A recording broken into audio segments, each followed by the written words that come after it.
¿Usted cree que fue el mejor presidente que ha tenido México en los últimos 20 años? En ningún momento un presidente puede hacer un juicio sobre sí mismo. Yo conozco mis aciertos y sin duda, mejor que nadie, conozco mis errores. Los he reconocido en mi libro, los reconocí siendo presidente, Jorge, y para el tamaño de los retos de México, no importa lo que se haga, nunca será suficiente para trabajar más a favor de los mexicanos. Pero aquí hay algunas de las críticas. Cuando usted deja la presidencia, millones de mexicanos pierden sus ahorros, pierden sus casas, pierden sus trabajos. Usted le echa la culpa a Ernesto Zedillo, a su gobierno, pero en parte no es usted también responsable de eso. Yo he señalado, Jorge, que cuando un presidente termina, deja activos y pasivos, ¿sí? Nosotros dejamos en un año muy difícil, 1994, que empezó el 1 de enero con el levantamiento del EZL en Chiapas, después la trágica muerte de Luis Donaldo Colosio, nuestro candidato a la presidencia de la República, y la de José Francisco Ruiz Massieu. Y en el Inter, una elección presidencial ejemplar en la historia de México. Pero usted se está quitando de culpa de lo que ocurrió. Al contrario, yo dije que había una serie de problemas, nada más que ellos, con esas decisiones fatídicas de diciembre y las siguientes, convirtieron un problema en una crisis, y esa es la diferencia. Usted dice ellos, se refiere a Ernesto Zedillo de su gobierno. Sí. Pero usted escoge a Ernesto Zedillo, señor Salinas. Fue una circunstancia dramática a la muerte de Luis Donaldo Colosio en marzo de 1994, cuando en esas horas aciagas, de enorme dolor personal y de una consternación nacional, el PRI tuvo que seleccionar un candidato sustituto. Sí, pero fue usted. O sea, yo creo que ahora ya podemos decir que era usted quien escogió a Zedillo. Pero, que hombre, escogió usted a Colosio.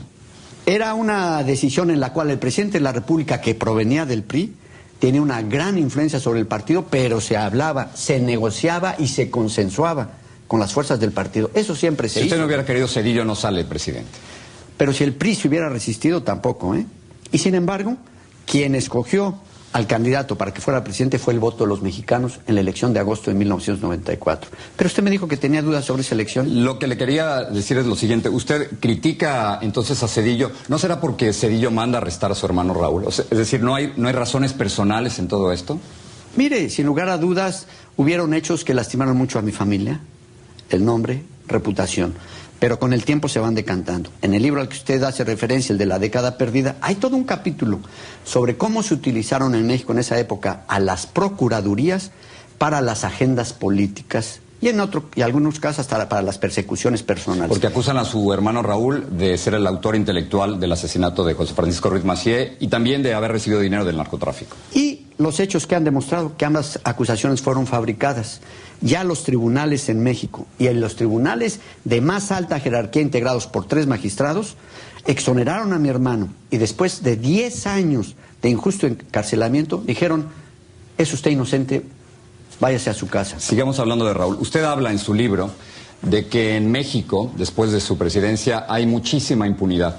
Pero ¿no es acaso impunidad que su hermano Raúl se haya enriquecido abiertamente durante su presidencia, señor Salinas? Mire, Jorge, él está ahorita sujeto todavía a un proceso de lo que se llama enriquecimiento inexplicable. Esperemos que el proceso concluya para ver si lo que se afirma y se promovió en los medios desde las esferas del gobierno se sostienen los hechos o también fue una fabricación. La Procuraduría General de la República informó que Raúl tenía 123 propiedades, 37 en el extranjero, 86 en México. Era el hermano del presidente. Mismas de las cuales se ha decantado que unas ni siquiera eran de él, otras están incautadas y sujetas al proceso. Si se tuvieron por malos procedimientos, el juicio lo determinará. Pero no olvidemos, Jorge, ya van 2 acusaciones de 3 que le han hecho que resultaron fabricadas. ¿No le parece a usted que es un récord bastante deplorable para la Procuración de Justicia en esas épocas? ¿Pero no le parece a usted que hay algo muy raro cuando su propio hermano tiene documentación falsa, tiene pasaportes falsos? Efectivamente, y ese es un hecho por el cual fue sancionado. Pero eso sugiere que hay malos manejos. O sea, si no, ¿para qué quiere un pasaporte falso? ¿Para qué quiere una ese hecho, identificación falsa, y así ¿no? él lo ha explicado en sus propias testificaciones, lo reconoció y lo castigaron por eso. Y me pareció muy bien que lo castigaran además. Pero aquí es el asunto de si su hermano se aprovechó de su nombre durante su presidencia. En el periódico Reforma, después de que usted publicó su libro, hay varias personas que han enviado sus escritos y sus opiniones. Tengo 2. Y hay como un resentimiento y odio a su familia, y se lo quiero presentar. Jacobo Nettel dice lo siguiente: es inconcebible que alguien que ha sido autoritario, dictatorial, represivo, vengativo, ineficiente y con una fortuna fuera de toda explicación se atreve a escribir como lo hace, y dice que hubo un saqueo desmedido en el sexenio salinista. Ese es exactamente un estereotipo que se ha formado. Aquí está un email. ¿Por qué no comentamos sobre eso? Por favor. Hubieron muchos. Ese es uno, como usted dice, de una gente que seguramente es alguien que padeció la pérdida de su patrimonio con la crisis de 95 y al que se le hizo ver, ¿sabes por qué lo perdiste tu patrimonio? ¿Sabes por qué tuviste que emigrar fuera de México? ¿Sabes por qué no encontraste un empleo? Porque nos dejaron una deuda escondida de tesobonos y ya no pudimos pagarla y el país quebró. ¿Usted es el villano favorito? Claro, ¿por qué? Porque escondieron sus incompetencias para culpar a los otros, los que cometimos el error. Que usted y su familia se enriquecieron. Pero los hechos, finalmente lo que están demostrando es que multitud de esas acusaciones y señalamientos fueron fabricados. Pero la gente quiere saber de qué vive, señor Salinas. O sea, ¿es usted millonario?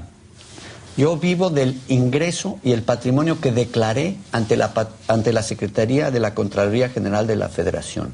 Y además, con un poco de suerte, hasta de la venta de mi libro. Pero es millonario. O sea, usted siempre ha tenido puestos públicos, ese es el punto. ¿Cómo puede vivir como millonario? ¿Y por qué me califica usted de esa manera sin tener una sola evidencia? No, le pregunto. No, es que no es una pregunta, casi en la pregunta hay una afirmación. Y yo lo entiendo, Jorge. No, pero si no es millonario, pues no es millonario. Yo lo entiendo, por eso Jorge. le pregunto. Usted está compartiendo el estereotipo que se ha formado a raíz de este reclamo enorme de los mexicanos de por qué perdimos nuestro patrimonio a partir de 95. Vean cómo vivo yo, dice gente como esta, y vean cómo vive el señor Salinas y su familia.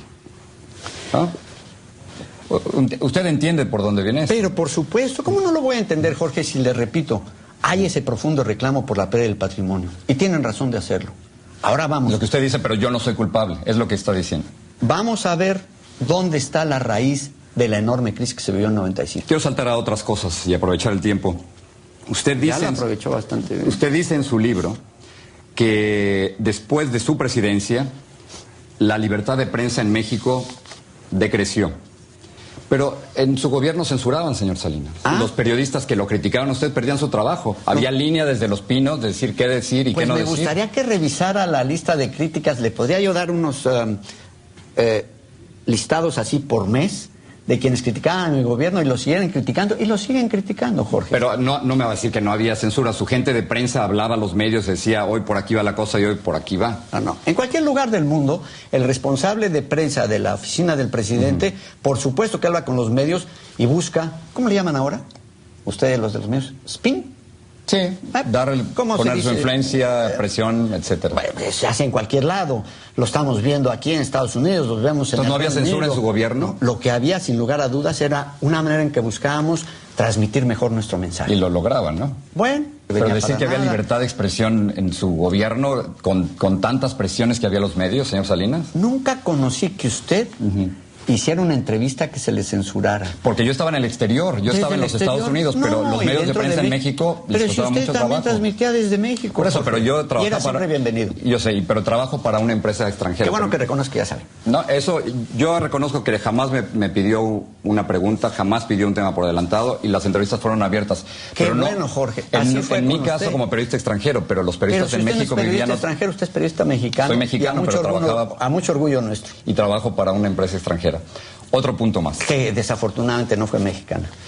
Otro punto más. Usted dice, y lo cito textualmente, que en México, después de su presidencia, hubo una devaluación sin precedente de la política exterior. Pero, ¿cómo puede usted decir esto cuando usted después se va a esconder a Cuba? Una dictadura. Jorge, yo viajé mucho después de mi presidencia a distintos países. En primer lugar a los Estados Unidos. En segundo lugar a Canadá. También visité Cuba, estuve también en Irlanda, estuve en otros países de Europa. Qué curioso que digan que era un exilio cuando en las democracias no existen los exilios. No, sencillamente se fue de México. Era un momento muy difícil para usted y se fue de México. Pero por supuesto, Jorge, si tenían de rehén a mi hermano con una acusación fabricada dentro de la cárcel. Vamos, Jorge, y además estaba persiguiendo a mis ex colaboradores, se les hacían citatorios judiciales. Usted lo recuerda muy bien. Sí lo estaban persiguiendo. ¿Usted sentía que lo estaban persiguiendo a usted? ¿Cómo? Había una persecución contra ex colaboradores, contra familiares, pero sobre todo, Jorge, había la necesidad en esos momentos de crisis económica de ver a quién le echaban la culpa frente al válido enojo de los mexicanos por la crisis tremenda en la que los habían metido. Pero veo que no quiere hacer un juicio sobre Cuba. O sea, usted está agradecido porque lo cuidaron. ¿Cuidar de qué, Jorge? Eso me parece muy interesante. ¿Cuidar de qué? Es decir, usar una frase en su comentario que no acabo de entender. Cuando lo están persiguiendo a usted, el gobierno, la dictadura de Fidel Castro, lo cuida a usted, lo protege dentro de Cuba. ¿Proteger de qué? Si yo viajaba a cualquier país. Cuando terminen el bloqueo contra Cuba, entonces me parece que podremos empezar a hablar de las condiciones internas. Pero los mexicanos somos muy cuidadosos, Jorge. O sea, el problema es el bloqueo. Sí, adelante. No, es un gravísimo problema. Pero los mexicanos somos muy cuidadosos de no hacer juicios sobre otros países. ¿Sabe por qué? Porque hemos padecido tanto en México la intervención extranjera que no queremos que se repita y por lo tanto no queremos repetir en otros países. Y sí, Jorge, como expresidente de México, soy muy cuidadoso de no estar haciendo juicios sobre otro país.